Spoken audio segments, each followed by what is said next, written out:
you this show with that. Okay, save it for my trip. Next time. Now, at the end of last year, you announced a new archaeological discovery inside the Pyramid of Khufu, one of the seven wonders of the ancient world. Utilising advanced scanning and robotic technologies, researchers detected what appears to be, this is fascinating, appears to be a 30-metre corridor leading to a sealed door within the pyramid. And it's said that what is behind the door could change Egyptology forever. So the obvious question is, what do you think's behind the door? No, not behind the door. We have the doors. We have the two voids. We have a corridor. We have amazing things that we found until now. I still believe that Khufu's real burial chamber is still hidden inside the pyramid.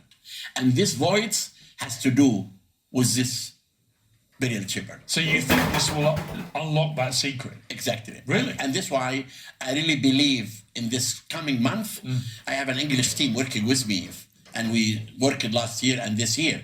Next month, we are going to find out how can we find out and look what could be underneath this voids. I mean, how hard is it to get behind a sealed door in a pyramid? But now you have really to come and appear with you in this show with that.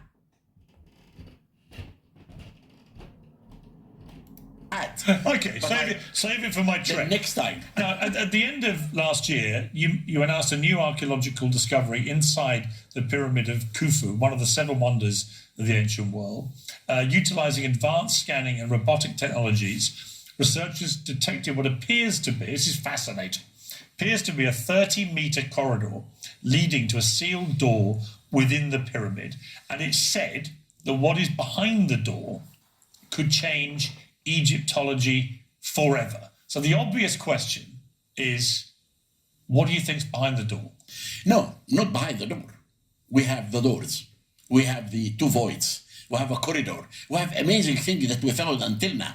I still believe that Khufu's real burial chamber is still hidden inside the pyramid. And this void has to do with this burial chamber. So you think this will unlock that secret? Exactly. Really? And that's why I really believe in this coming month, I have an English team working with me, and we worked last year and this year.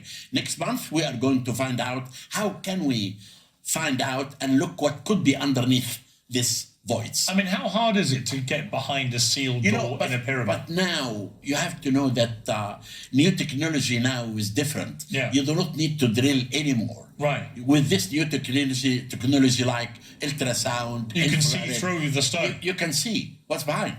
You can see what's inside. And so when are you going to do this? We are going to work in June. The English team is coming with these new techniques, and we're going to find out how we're going to find out what's inside.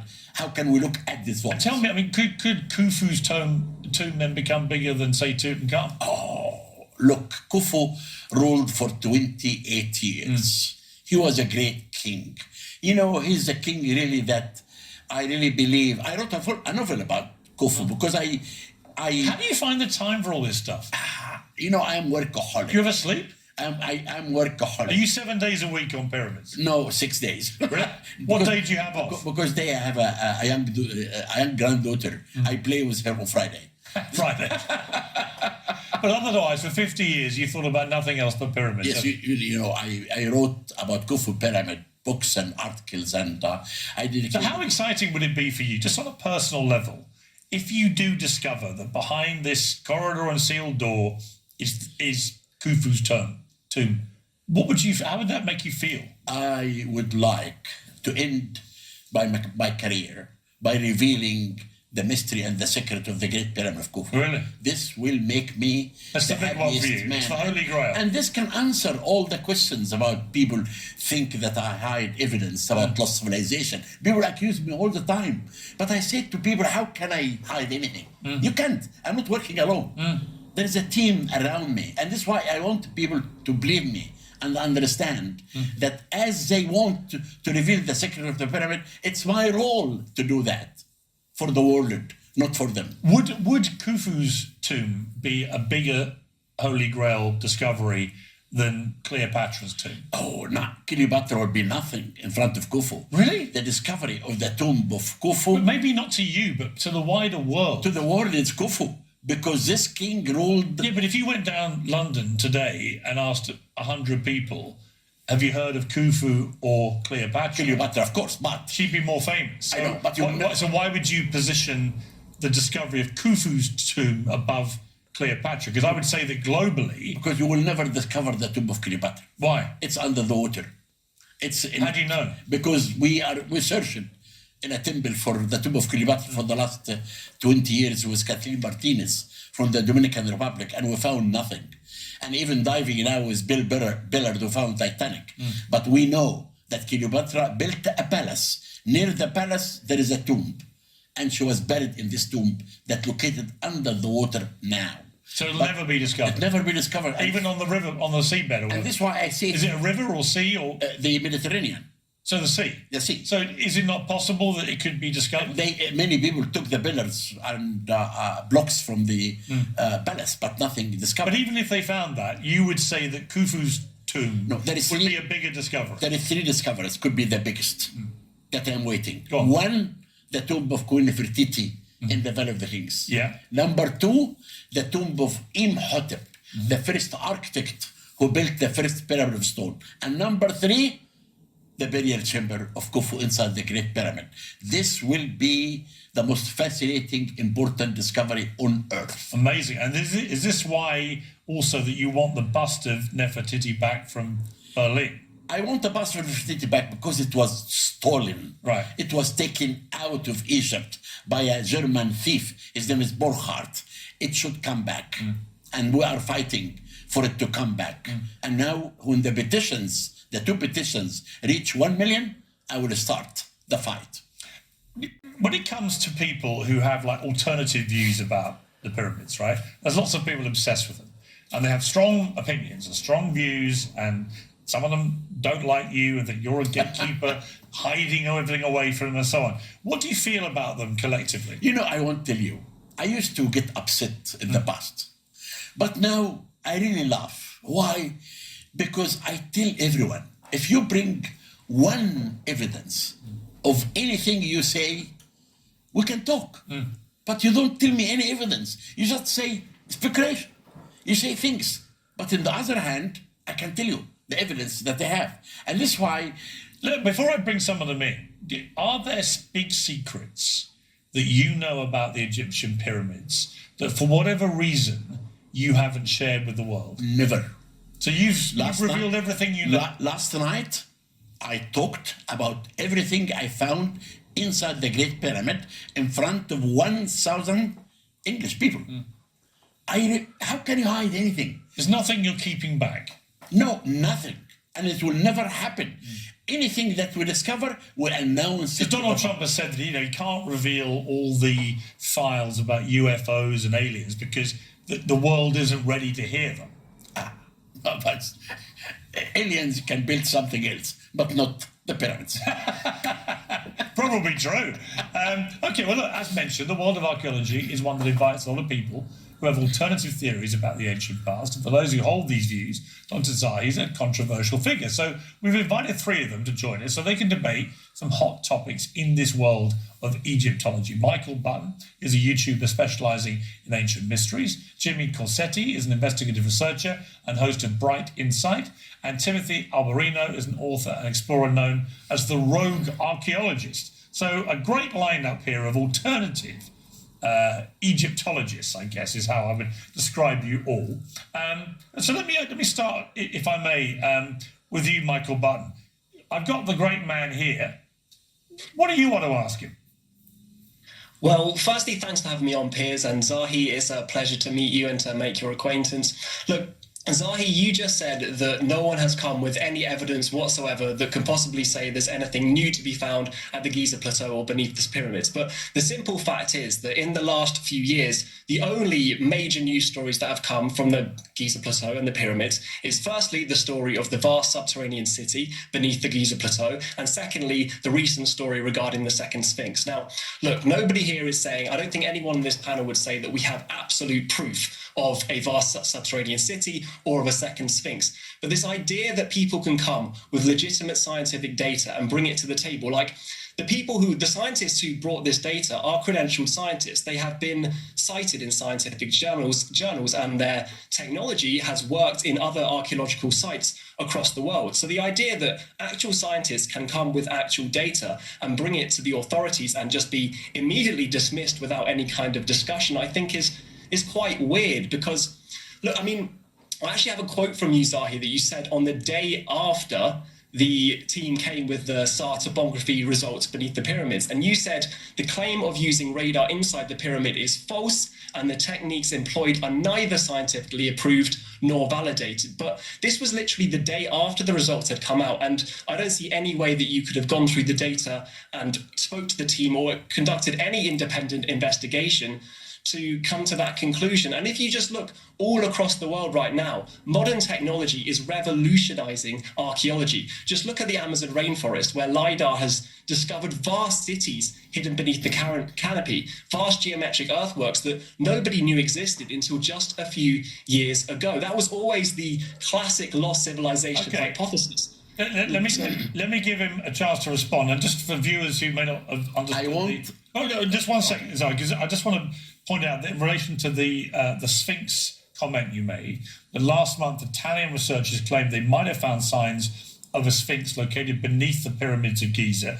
suggesting the existence of a sprawling subterranean citadel. The radar engineer Filippo Blondi said there is something very huge that we're measuring beneath the Giza plateau. On his own podcast, Michael Button, you said if this is true, it could change everything we know about ancient Egypt. So, Dr. Zahi, your response to that story, and also to the wider point that Michael makes, which is all this stuff's being discovered all the time. How are you so certain that this isn't lurking beneath the pyramids? Now there are 3 points I would like to discuss. Number one, about the discovery that was claimed by the 2 Italians underneath the second pyramid of Khafre. They said 60 meters underneath the second pyramid, there is 8 pillars. And 1,000 meters, there is a whole city. Now, those scientists, before they should announce this, they should come to discuss it with us, to sit with Egyptologists and discuss it. If it's true, we'll announce it. We cannot deny anything like this. But what I said, they published that they used tomographic radar. And tomographic radar can show only 15 meters under the ground, only. The second thing about the Sphinx, this theory is published recently, but it is published 20 years ago again.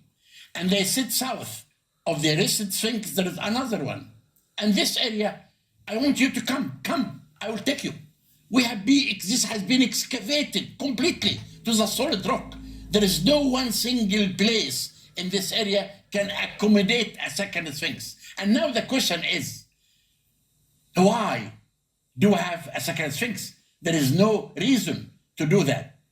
The third point for you, we welcome anyone who comes from a university or a museum, a scientist. Someone should be connected with a scientific institution. Welcome to come and do any research.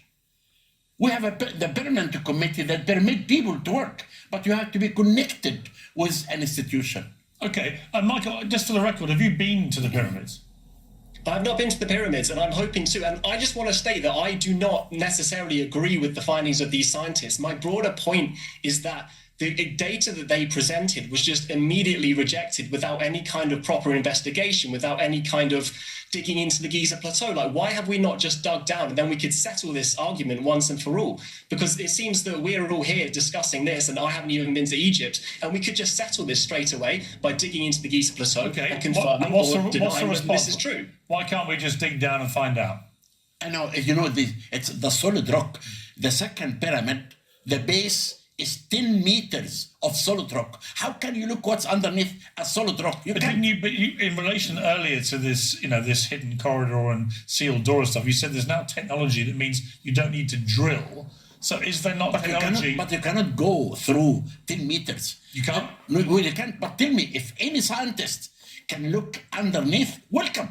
So you have no problem with people... At all. I have no problem at all on that. Okay. Giza Plateau is open to any scientist who really can do any investigation. Okay, let me bring in Jimmy Corsetti. Welcome to you, Jimmy.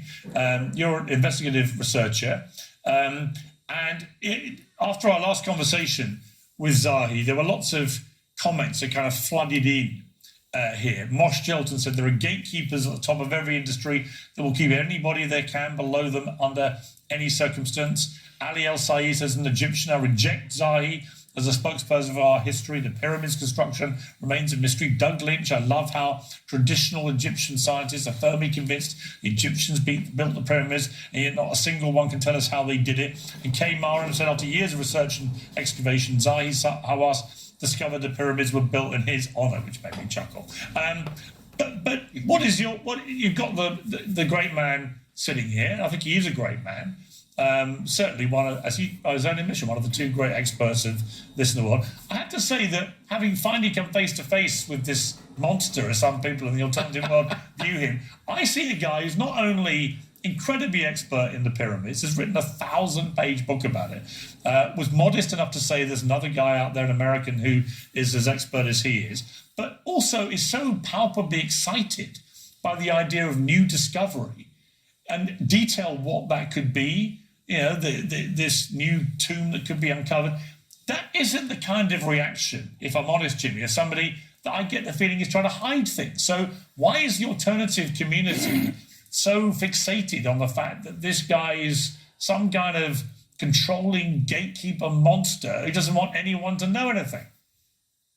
To see you again. Thank you for having me on. And actually, we had all done a podcast or an interview together last July where I got to meet Zahi and chat with him here. And nice to see you again, Zahi. And I want to apologize to you. I interrupted you a few times last July. I meant no disrespect to you.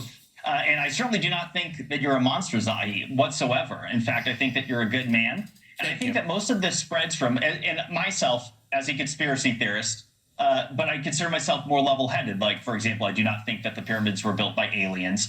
I think do you believe they were built by humans, just for the record?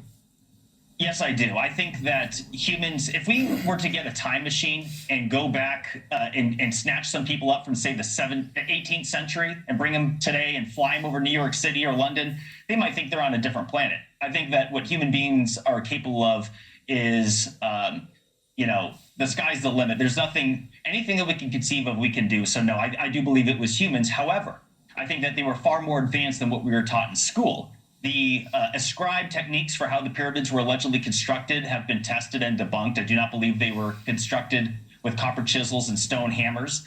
There's other mysteries, for example, how they transported 1,000 metric ton statues hundreds of miles. But to answer your question, I think it comes from transparency. There have been examples where the public has felt that things weren't done on the up and up. For example, exploring cavities below the Sphinx. Back in 2009, Zahi Hawass and Dr. Lehner had drilled down to explore the water table under the Sphinx's left paw. And they said there was nothing down there. However, photos were never released to the public. I also want to point out that when we had our conversation last July of 2025, Zahi, you had mentioned that the Great Pyramid Void would be explored by the end of the year. And then that came and went and still hasn't happened. Now you're saying that they're going to explore it in June. So just to clarify, will they be drilling inside? I understand you had mentioned techniques to explore without drilling. Will we be going in some capacity? Now, first I have to answer the first question that you asked about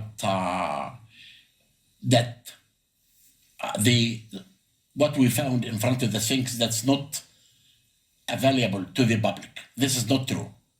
We found 4 tunnels under the Sphinx, and it's published in an article, scientific article, secret tunnels under the Sphinx, number 1. Number 2, when I found out the rise of the water table, I brought a team from Cairo University, and we drilled 32 drilling underneath the Sphinx, and we found nothing. The Sphinx is a solid rock. all what I'm telling you now published in our book to the public. You can buy this book, published by Timson Hudson, and read about what we found underneath the Sphinx. I want you to know, archaeology is not really something that you have to go tomorrow and open this. You have to study. I'm working now with a team from England, and we have also a team from France and team from Japan. All of us are really trying to reveal the secret of the Great Pyramid and to announce anything that we found. The team that working with me, until now, they cannot find a way of how can we found what could be inside the 30 meters void, or the other void in the second chamber, or the corridor. Now they're coming in June. We'll try again. Then we will always try with the new techniques that we have now, like ultrasound, infrared muons. All these new techniques can really reveal all these voids. And Jimmy, have you been to the pyramids? Yes, I've been 3 times. And when you get there, I mean, do you feel the same frustration that you feel like you're not being told the truth about stuff? Or do you accept that the monumental scale of these pyramids is such that it's a very complex thing? Well, I will say that there are a lot of locked gates in Giza. There's most of Giza you're not even allowed to explore. I will say, though, that as far as, taking time to analyze a potential discovery, this void within the Great Pyramid was identified in late 2016, and the results were formally published in a journal in 2017. So we're talking 10 years ago now, and we still haven't gone inside. And you have a particular issue, I think, with the tomb of the Osiris mummy. So for those who are not familiar, Osiris, tomb of Osiris. Osiris mummy. Yes. So explain what that is and what your issue with it is. Okay, so Zahi, back in, I believe it was 1999, you did a Fox special where you had went down into the Osiris shaft, and at that time, you were in the process of excavating the tomb that's on the 3rd level down, and you said that you believed at that time that it was the tomb of the Egyptian god Osiris, and then nothing was ever released to the public again after that. I never received any type of information regarding who the mummy was, what the mummy was. That was it. So I guess my question for Zahi, I'd very much like to know, is what did you find inside that sarcophagus? Okay. And when I opened the sarcophagus, it was completely empty, because Osiris is a myth. He's the one who controlled the underground tunnels at Giza, because Giza, this is why there is no mummy that we found, and all of this we published that this is the tomb of symbolic burial of the tomb of Osiris, who control the underground tunnels at Giza Plateau. But there is no mummy. This is the first time I hear about a mummy found in this sarcophagus. But if you want to know about what we found in details, I published an article in a book dedicated to David O'Connor from University of Pennsylvania, and it's written in our big book on Giza. Okay. Let me bring in our... You find it odd that sarcophagus was empty? I mean, and I also, I want to circle back to the... But why would he lie? What would be the motivation for covering anything up? Maybe that they're, you could say that what they found in there wasn't what they expected it to be. What do you think it is? Well, what could it be thousands of years later? I mean, what? No. Why? Here's a question. Here's an important question for everyone to consider. The ancient Egyptians dug out the Osiris shaft, which extends approximately 100 feet under the ground. They had this sophisticated tomb with 4 large obelisks or pillars surrounding it with a moat. You should look at pictures of this. It's fascinating. And all of that with this, 50, 60-ton sarcophagus. The lid itself, I believe, was 10 or 15 tons.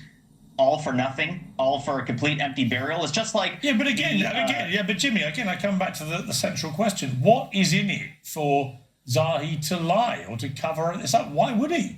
There's no one alive who's going to contradict anything that it comes out. It's like, this would just be a matter of historical artifact fact. I mean, the idea that they would find something incredible and then just not tell us, I just think it doesn't make any sense. And I agree with you, and I'm not accusing Zahi of lying about this. I believe him that the sarcophagus was found empty. I don't think that he's lying about that. I'd say the only motivation that I could think of, or the main motivation, I should say, would be that it upends the narrative of Egyptian history, that potentially what they found in it dates back far older. Now, with that being said, but again, why would Zahi, if that was true, why would he not view it with the same incredible excitement and enthusiasm he's been talking about potentially discovering the tomb of Khufu, for example? I mean, I don't detect from him a need to suppress stuff. I detect the opposite, and yet you guys are all out there going, he knows stuff he's not being clean with us. And I'm not really sure where you get this from or what his motivation would be. I could give you an example. So if you were to go to my X or Instagram account, I uploaded a video I had made 4 years ago where Zahi Hawass had explored the alleged tunnels and chambers under the Sphinx and claiming that there's nothing there. However, he never mentioned that there was nothing inside of the Sphinx, and thankfully for a couple intrepid fellows that broke the rules in Egypt and climbed under this area under the Sphinx themselves, and they climbed up in it, and you can see this boarded off cavity, this tunnel that was not described at all in Zahi's findings. You can't find any pictures of this boarded up shaft as well, but it does exist. In the book.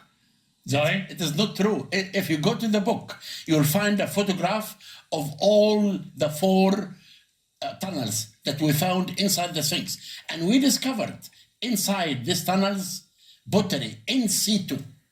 Date these tunnels to 500 BC. As we think today, there is something hidden underneath the Sphinx. The Egyptian in the late period thought the same, and they dug and they found nothing. And all this, go to my book and look at these tunnels. The article is called The Tunnels Under the Sphinx. I explained in details all the dimension of each tunnel and what we found inside. Then we are not really hiding anything. It's you because maybe you do not have access to Egyptology library. But go to the British Museum and look for Zahi Hawass publication on the Sphinx, and you read what we found. I suspect you'll sell a few copies after this, Zahi. Let me bring in, to say hang on one second. I want to bring in our last guest who's been very patient, Timothy Albriner, author and explorer, known as the rogue archaeologist. So, rogue archaeologist, you have your chance to talk directly to Zahi. What would you like to ask him? Well, first of all, I'm certainly not an archaeologist, rogue or otherwise. How would you describe yourself? I'm a investigative researcher. I would like to make a proposition. So you're not known as a rogue archaeologist, just to be clear. I've been called that, but I just want to make it clear that I'm not a lettered archaeologist. Okay. But I would like to make a proposition to Mr. Hawass here on your program, for whom I have a great deal of respect, by the way. Thank you. My team is in possession of state-of-the-art ground-penetrating radar, and it operates off of a drone platform. And we can penetrate 300 feet beneath the surface of the Earth. We could penetrate through solid rock with this technology. We've used it to great effect in other places in the world, including in Peru, where we scanned a pyramid, the Chongos Pyramid, and we discovered some massive underground tunnels, apparently artificial. So would you be willing to facilitate me and my team to come to the pyramid of Khafre, to fly it around the pyramid, and to do a scan, and to see if we can either validate or invalidate this idea of this colossal megastructure under the pyramid? Okay, one thing I need from you, from Bear's assistant, take my email. Send me an email and send me the type of equipment that you can use.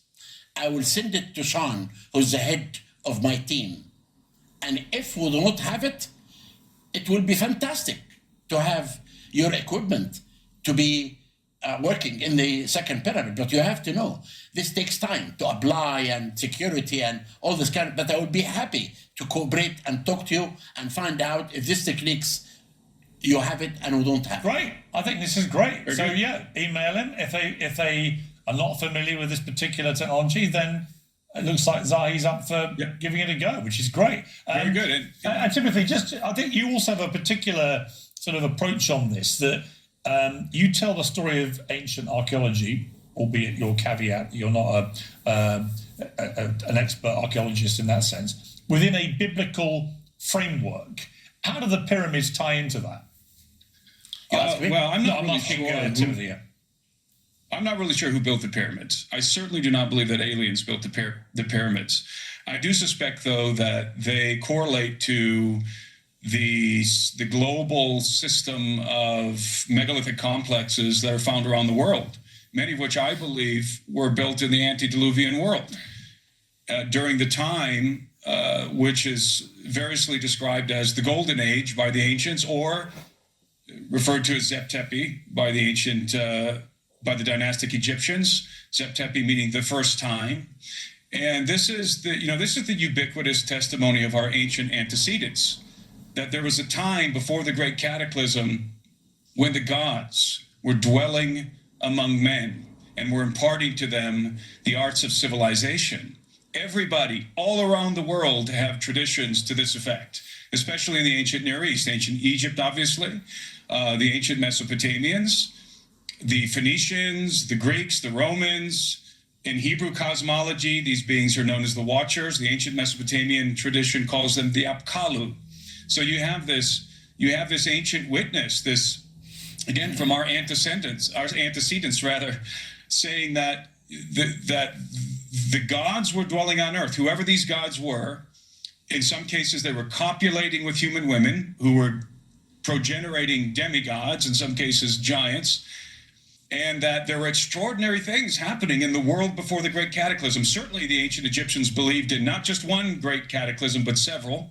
We're all very much familiar with the biblical account of the flood, of the Noahic flood, which I believe is true. I think evidence does point to the idea that civilization didn't begin with the ancient Egyptians or the ancient Mesopotamians. It re-began. It was a restart of civilization in the aftermath. So to be clear, Timothy, what you're saying is that you don't believe they were built by ordinary humans. I'm not sure who built the pyramids. I don't know. I think it's possible that these megastructures fall into the same category and time frame as some of the other megalithic structures around the world, which I do believe are antediluvian, maybe going back to, circa 10,000. Explain what you mean by that. Sorry, for a native like me. What do you mean? By the antediluvian? Antediluvian, yeah. I mean, the world before the flood, the world before the Noahic flood. So are you implying by saying that then that it could be non-human construction? It could be. It could be, again, the Mesopotamians attributed the arts of civilization to the Apkallu, who were not human beings. Okay. Well, let me bring in Zahi. What's your response to that? I am not going to give you a lecture of why pyramids built by the ancient Egyptian, but I will give you one example. In 2017, a papyri discovered called the Wadi el-Jarf papyri, written in hieroglyphic and hieratic. It's a diary of someone, his name is Miller, an overseer of the workmen. He said, I was hired by Khufu to work in his pyramid. Under me was 40 workmen. My immediate boss, his name is Didi, and I discovered west of the Great Pyramid the tomb of his boss, Didi. He went to cut the white fine limestone, meaning the pyramid was finished. And he explained how they cut the stones. And they put the stones in a wooden, in a cargo boat. And he take the boat to Giza Plateau. He stay overnight, he go again. The papyri needs an hour to explain. So do you have any doubt at all? No, human beings no one single doubt with me. You're 100% 100% sure that the ancient Egyptian built the pyramid. We have many evidence to prove that. But if pyramids built by aliens or anyone else, do we have anything found to prove that? The answer is no. Let me just quickly ask the other two panel members. Michael first. Do you think humans built the pyramids? I do think humans built the pyramids, but I don't think the real debate is whether the ancient Egyptians were incredible or sophisticated. They clearly were an incredibly remarkable civilization. I think the question is all regarding their civilizational development. Why does the peak of sophistication appear right at the start with the Old Kingdom? And then why is it a slow trawl downwards into less sophisticated? Why do they forget how to build pyramids so well? Why are the pyramids so unbelievably mathematically precise that we probably couldn't even recreate it today without extremely modern machinery? Why are all these questions out there? Why... There's so many things that don't make sense. Why do we not find any mummies within the Great Pyramid? Why are there no royal inscriptions or any inscriptions at all inside the Great Pyramid like we find in every other Egyptian tomb? There are so many mysteries, and I just think that we need to be more open to the fact that there are mysteries that we cannot answer and stop. So what claiming percentage certainty are you? If Zahi's at 100%, what are you about humans? That the Egyptians built the pyramids? Yeah, the humans built them. Oh, humans, 100% or 99%. Okay. I think humans build the pyramids. Yeah. Okay, and Jimmy, what would your percentage be? I'll go with 99% as well, but I want to say one thing. I'd be remiss if I didn't bring this up, going back to our previous point involving why would anyone want to distort the truth or the narrative involving ancient Egypt. And there is scientific evidence that dates the Great Sphinx back several thousand years earlier than it was. It involves the water erosion around the limestone enclosure. Yep. This is something that Zahi Hawass has rejected. Yep. However, anyone can take it upon themselves to look at what water erosion versus wind erosion does to limestone. And it's very, very apparent that the enclosure has water erosion, whereas the chest has wind erosion. And this is something that Zahi has rejected. However, the scientific data on this shows that the last time the Nile Delta region had significant rainfall was like 7,000 BC, well over 9,000 years ago. And as we all know, the Great Sphinx was found buried up to its neck in sand for thousands of years.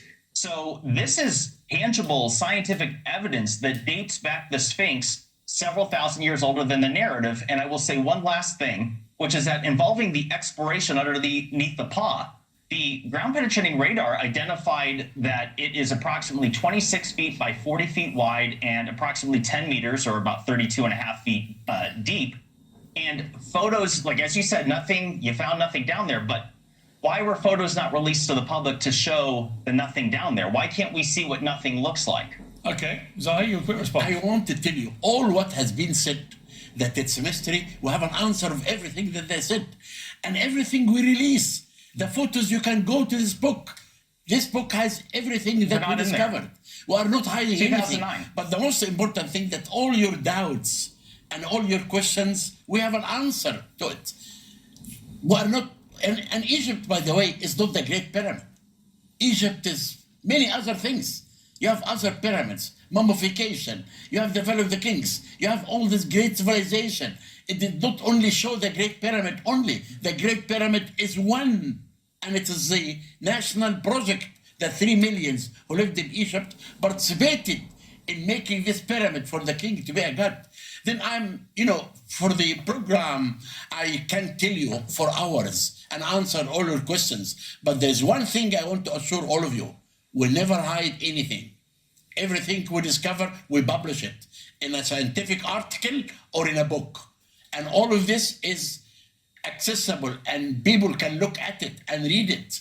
And it's not my problem that you don't really read this. But if you want, I can send you these articles. Take my email. I will be happy to answer all your questions by email. I will be happy to send you photographs. Anything you need, I'll be happy to send it to you. He does seem very approachable to me, so I think you should take him up on that. But finally... Absolutely.